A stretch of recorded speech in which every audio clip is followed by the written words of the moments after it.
Kumusta mga kasiwawers, mga kabayan? Samahan po natin ang ating Pangulo sa paglulunsad ng 50% trade fare discount for senior and PWD o person with disability. Yan po yung mga isa sa ating proyekto ng ating Pangulo. At sa yung mga hindi nagamit na trend ng ating mga nakaraang administrasyon noong 2014 pa yata yun. 10 years na nakabagak pero ginawa ng ating Pangulo ng paraan para magamit, para hindi masayang ang pera ng ating bayan o ang ating mga binabayad na buwis. Ganyan ang ating Pangulo. Kaya po, sama natin ating Pangulo. Pakinggan natin ang kanyang speech. Ito pa. Hinahanap ko hanggang ngayon, hinahanap ko saan yung mga senior. Puro teenager itong nakikita ko. Kasi ako lang ang senior dito hanggang ngayon di pa ako umaamin. Hindi ko pa tinatanggap yung senior citizens card ko hanggang ngayon. Dahil in denial pa rin ako. Ngunit, nandito po tayo ngayong maga para i-highlight yung ating bagong gagawin na nagbibigay tayo ng diskwento. Anong nakaraan, nakapagbigay tayo ng diskwento sa ating mga students. Ayan, oo nga pala, diba? Nung unang, 50% sa mga estudyante, yan po ay malaking tulong sa ating mga estudyante na hindi pa ganun ang kanilang financial. Ay, siyempre, ang karaniwan mo sa estudyante, umaasa pa sa kanilang magulang. Kaya malaking tulong rin to para sa mga estudyante at sa mga PWD at mga senior citizen nating mga kababayan. Basta't magpakita ng student ID ay makakapagkuha sila ng 50% na discount. Ngayon naman ay idadagdag natin sa grupong yon na mabibigyan ng 50% discount ang mga senior citizens at ang mga PWD. Kita nyo, tuwan-tuwa yung mga nanay natin, mga tatay natin, mga senior citizen. Kung, pati, diba, kasama din dyan ng mga person with disability, mga PWD. Kaya napakalaking tulong po yan. Yan yung ang proyekto ng ating Pangulo ay para matulungan ang ating mga kababayan. Ang makikinabang dito sa programang ito ay siguro mga 13 milyong senior citizen at saka 7 milyon na PWD. Kaya alam naman natin yan ang mga grupong yan, mga estudyante, ang PWD, mga senior citizens ay talaga naman kailangan ng tulong natin dahil very limited ang kanilang income. Kaya naisip namin, ito ay maaari natin gawin upang tulungan ang ating mga commuter na PWD at yung mga senior citizen na nandito kasama natin ngayong umaga.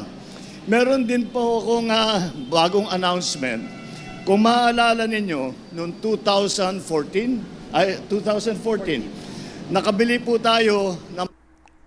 Yan po yung sinasabi ng ating Pangulo na unti-unting inaayos ng ating Pangulo yung mga binagak na mga train ng mga nakarang administrasyon. Pwede naman palang gawa ng paraan para magamit at hindi masayang ang pera ng ating mga taxpayer, ating kaban ng bayan.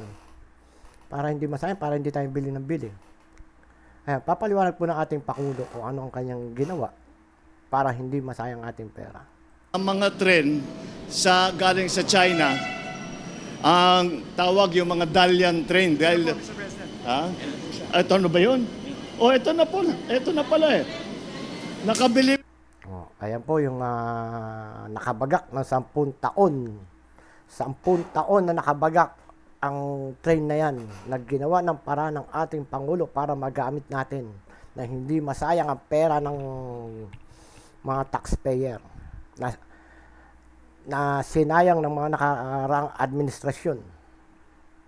Panahon pa yata ho ni Pino yan, nung binili, nabagak. Tapos, panahon ni Duterte, hindi na ho, hindi ginawa ng paraan. Pero ang ating mahal na Pangulo na si PBBM ay ginawa niya ng paraan para hindi masayang ang ating pera na binabayad sa mga tax. Hindi po tayo sa China ng Dalian train. Tawag Dalian dahil ginawa po sa lungsod ng Dalian doon sa China.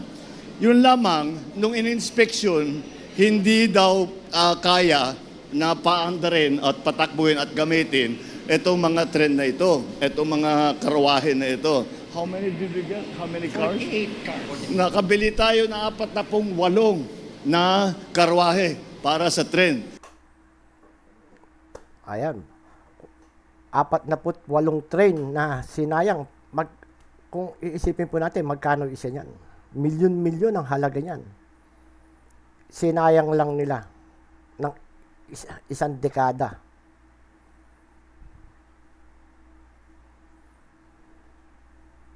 Pero ang ating Pangulo, ginawa ng paraan para hindi masayang ang pera natin. Mula ng 2014, di pa nakatenga lang ito, hindi po nagamit. Kaya ang ginawa natin ay binalikan natin itong mga ito at tiniyak natin na kung ano ba ang kailangan gawin para magamit ang Dalian train na ito ay gawin na natin. Kaya itong train na nakikita natin sa harap natin ito, naayos na ito, pwede nang gamitin. Kaya mula ngayon, gagamit tayo, meron na tayong magamit na karagdagang, we will use three trains. So makakapagbuo na tayo, ngayon pa lang, 3 trains na 3 karwahe. So 9 nitong cars na ito. Doon sa 48, tuloy-tuloy natin na titignan at gagawan ng paraan para naman magamit. Dahil 10 taon nakaparada ito hindi nagamit. Ngunit ngayon ay nagagamit na natin at yan ang ite-testing natin ngayong araw. First day na masasakyan ng mga kababayan natin. First day na masasakyan. Ngayon lang na in service itong Dalian. First day. First time na masasakyan ito mula nung binili. Mula nung binili hindi pa nagamit ito. Kaya nakakatuwa naman, hindi naman nasayang ang ating pondo. Kaya maging maginhawa ang pagbiyahe ng ating mga kababayan, lalo na mga senior citizen, lalo na PWD at saka yung mga estudyante natin. Maraming salamat po. Magandang umaga po sa inyo. Ayan, mga kababayan. Nasamahan po natin ang ating Pangulo sa paglulunsad ng 50% trade fare discount for senior and person with disability. Kaya po sana ay suporta natin ating Pangulo sa maganda niyang adhikain para sa ating mga kababayan, sa ating bayan. Hanggang dito lang po at muli po, God bless.